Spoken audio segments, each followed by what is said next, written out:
pourquoi vous avez fait tout ce travail finalement pour aménager ce lieu. Ouais. Parce qu'on se rend compte qu'effectivement, il y a pas mal de synagogues qui sont dans un état assez déplorable. Et je pense qu'à un moment donné, c'était peut-être encore pire. La situation était vraiment critique.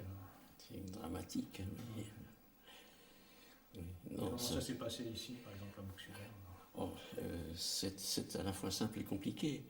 Euh, Moi, je n'étais plus du tout alsacien et j'ai appris quand j'étais loin que la synagogue de mon enfance, du lieu de ma famille, allait disparaître pour faire place à un parking.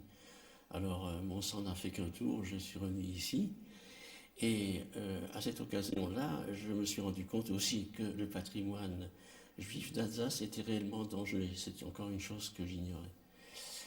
Et il a fallu réagir. Donc la première chose à faire avait été de créer une petite association de défense entre amis, et puis de se battre pour éviter le projet de démolition. Ça a été assez difficile, mais finalement on a eu pas mal de chance, on est arrivé à sauver le bâtiment. À ce moment-là, on nous a dit, mais vous voulez le sauver pour en faire quoi? Et l'idée, un peu saugrenue, je dois dire, est venue de faire un musée judéo-alsacien. Alors, c'était une idée saugrenue, pourquoi? Ben parce qu'un musée est un équipement qui coûte cher et nous n'avions pas le premier sou, et surtout, nous n'avions aucun objet à mettre dedans. Et ensuite, nous nous sommes rendus compte qu'il était difficile de trouver des objets, parce que le judaïsme alsacien a ceci de caractéristique, que c'était un judaïsme rural, de gens qui vivaient misérablement dans les campagnes, puisqu'ils n'avaient pas le droit d'exercer le métier d'agriculteur, qui était le seul rentable, et donc ils n'avaient rien à transmettre à leurs enfants. Mais là encore, c'est de la chance. On a découvert, on peut dire, que ces pauvres gens qui n'avaient pas de quoi acheter des objets, eh bien, ils les faisaient. Il y avait comme ça dans les villages des artistes spontanés qui prenaient un bout de bois, un canif, et taillaient une main de lecture pour suivre la lecture dans la Torah, ou bien faisaient un chandelier avec de la terre glaise. Et évidemment, ils travaillaient des matériaux faciles à travailler, mais qui se détruisent aussi facilement. Donc là encore, ça a été une vraie chance de retrouver des objets donc d'avant la Révolution française qui sont authentiquement alsaciens et uniques en leur genre. Et quand vous avez commencé à collecter un peu tous ces objets, comment ça a été perçu autour de vous, enfin ici, le fait de vouloir faire quelque chose pour la mémoire?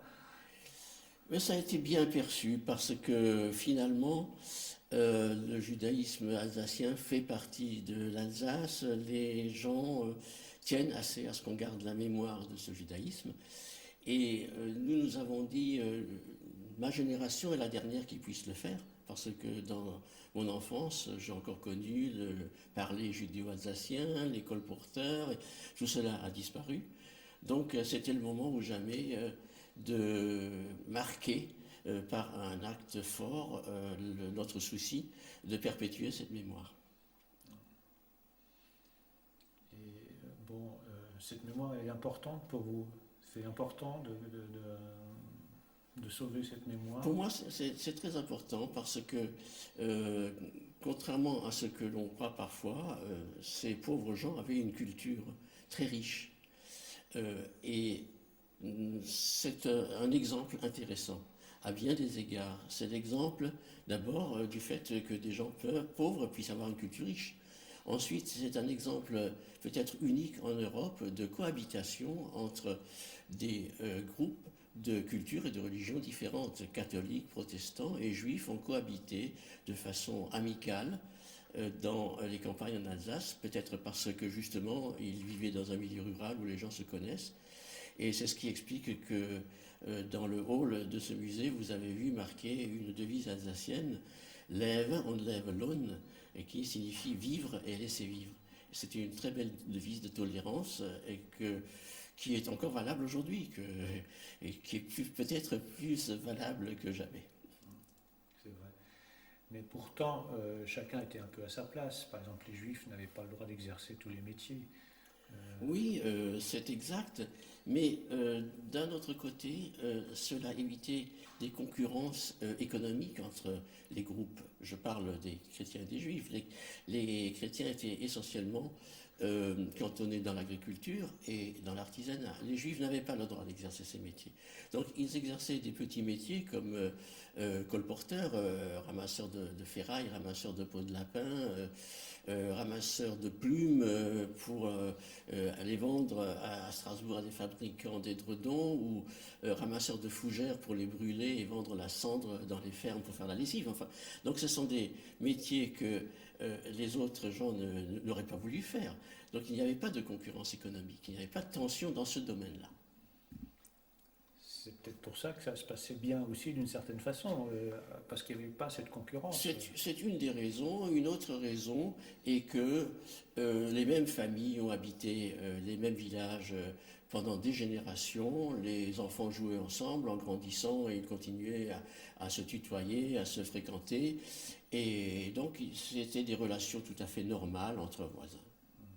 Et il y a eu des échanges dans le langage, il y a eu des échanges dans la cuisine, enfin il y a eu... Oui, il y a eu beaucoup d'échanges du fait de 6 siècles de cohabitation. Je vous ai parlé de ces objets spontanés. Souvent, ils sont décorés de motifs alsaciens qu'on retrouve sur les tonneaux ou sur les moules à gâteaux alsaciens. Et puis, beaucoup de mots de la langue judéo-alsacienne ont passé dans l'alsacien courant, si bien que nous faisons remarquer au musée que souvent les Alsaciens parlent l'hébreu, c'est-à-dire des mots, ils utilisent des mots d'origine hébraïque sans le savoir. Et dans d'autres domaines, dans le domaine de la cuisine aussi, certains plats sont devenus tout à fait courants en Alsace. Ils étaient à l'origine des plats typiquement juifs. Par exemple. Ben, par exemple, un certain pudding qu'on appelle en judéo-alsacien le chaled, et à noter que ce mot vient d'un mot vieux français, choler, maintenir au chaud. Ce qui montre aussi l'origine composite de ce judaïsme alsacien. En particulier, il y a eu un apport de juifs chassés de France, qui sont venus en Alsace se réfugier dans l'empire austro-hongrois. Donc ces gens-là ont apporté avec eux des mots de leur langue d'origine. Il y a des mots de bas latin dans le judaïsme alsacien et bien d'autres. Alors il y a un aspect un peu particulier, c'est le rapport à l'argent, c'est-à-dire le côté, puisque dans la chrétienté, effectivement, l'argent étant plutôt impur, c'est les juifs qui manipulaient l'argent. Oui, encore que il ne faut pas trop vite généraliser. En Alsace, je vous l'ai dit, ils étaient pauvres et même avaient très rarement de l'argent à prêter. Mais précisément parce que l'Église, la papauté, interdisait le prêt d'argent aux catholiques, il y avait des solutions, c'est-à-dire que les juifs servaient de prête-nom. Le vrai propriétaire de l'argent n'apparaissait pas. Mais ce prêt d'argent en Alsace n'a pas eu l'importance chez les juifs qu'il a eu ailleurs, par exemple en Italie, parce qu'il y a eu le protestantisme en Alsace et que les protestants n'avaient pas cette contrainte. D'accord, je savais pas. Ce rapport est particulier, effectivement, parce qu'il y avait les protestants. Enfin. Oui, en fait, les gros prêteurs en Alsace étaient des banquiers urbains qui étaient essentiellement protestants, qui ont aussi été les fondateurs de l'industrie en Alsace. Alors que les juifs étaient des petits prêteurs qui prêtaient en milieu rural à des agriculteurs pour leur permettre de faire la soudure, parce qu'il n'y avait pas de mutuelle à l'époque pour leur permettre de vivre constamment toute l'année en mangeant à leur faim. Alors ce judaïsme à la campagne a duré des siècles et aujourd'hui, quand on traverse les campagnes, il n'y a pratiquement plus rien, enfin, à part des quelques synagogues. C'est vrai qu'il y en a beaucoup, des cimetières, etc. Mais les gens sont partis à la ville. Comment vous expliquez ce départ? Il y a eu un phénomène d'émigration des juifs des campagnes, et donc ils ont été obligés de résider dans les campagnes sous l'Ancien Régime. Lorsque ensuite la Révolution est arrivée, ils n'ont pas quitté brusquement les campagnes, mais il y avait eu déjà des phénomènes d'émigration auparavant, avant la Révolution, mais surtout, cela a commencé vers 1850, parce qu'à ce moment-là, la population juive s'était accrue, en particulier du fait d'une natalité plus forte, et les gens n'arrivaient plus à nourrir leurs enfants. Donc quand un fils avait 14 ans, il partait. Alors il partait où? Essentiellement en Amérique.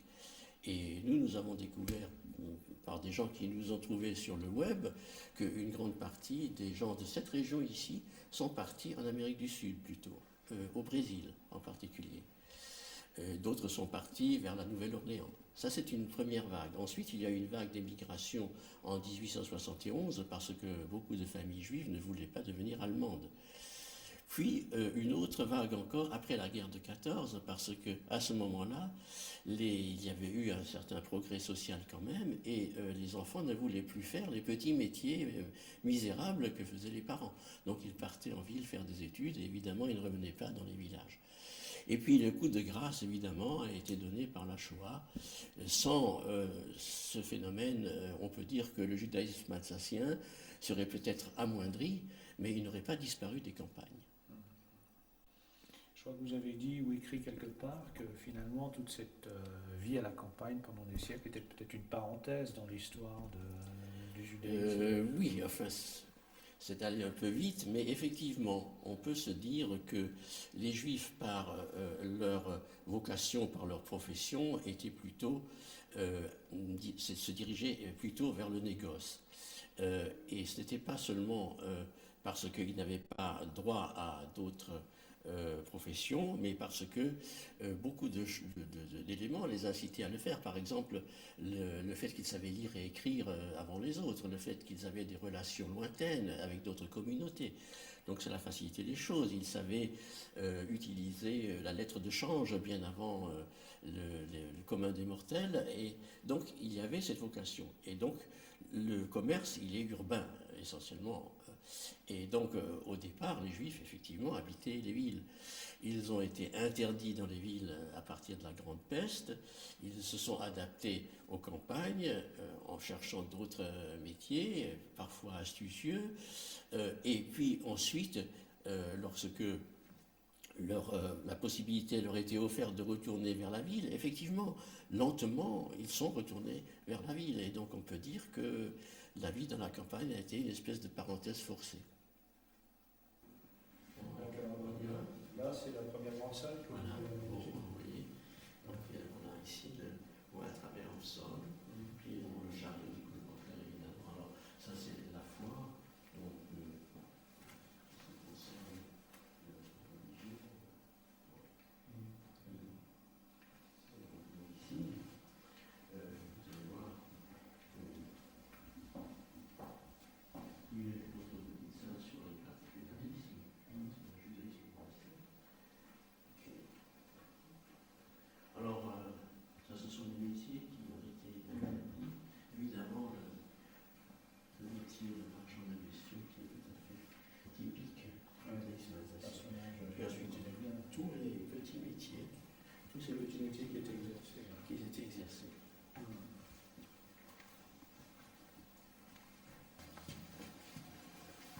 Le temps, évidemment, avec le Shabbat, le fort de la semaine.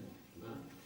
Puis les fêtes, Rosh Hashanah, le Nouvel An, Sukkot, la fête des cabanes, avec ce qui se rattache à cette fête. Le chandelier de la fête de Hanouka, ici, oui. Et puis la Pâque avec la veillée pascale et tout ce qui concerne. Qu'est-ce qui se pose? Et puis, encore une fête, hein, mais c'est vous qui c'est ça. Alors, la naissance, tout ceci qui est consacré à la